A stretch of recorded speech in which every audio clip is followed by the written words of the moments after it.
Common competencies. Lesson 1, Applying Quality Standards, AQS. Content. Standard Operating Procedures and Work Instructions. Work Implementation/Completion. Work Instructions. Work Orders. Job Orders. Specification of Materials and Components. Wires. Cables. Electrical tape. Components. Resistors. Capacitors. Integrated circuits. Diodes. Transistor. Faults. Factory defects. Nonconformity to specifications. Nonconformity to government standards and BEC, Environmental Code. Safety defects. Recording and reporting procedures. Parts identification. Component identification. Unit model and make. Content standard.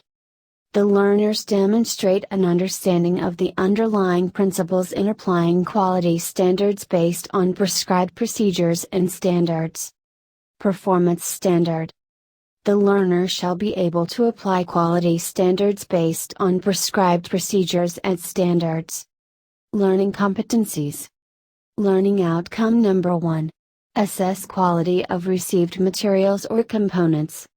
Learning outcome number 1.1 Obtain work instructions in accordance with standard operating procedures. Learning outcome number 1.2 Carry out work in accordance with standard operating procedures. Learning outcome number 1.3 Check received materials or component parts against workplace standards and specifications. Learning outcome number 1.4 Isolate faults and faulty materials. Learning outcome number 1.5 Record and/or report faults and faulty materials to the supervisor concerned in accordance with workplace procedures. Learning outcome number 1.6 Replace faulty materials and components in accordance with workplace procedures. Code. TLE_EPAS 912 AQS LO1.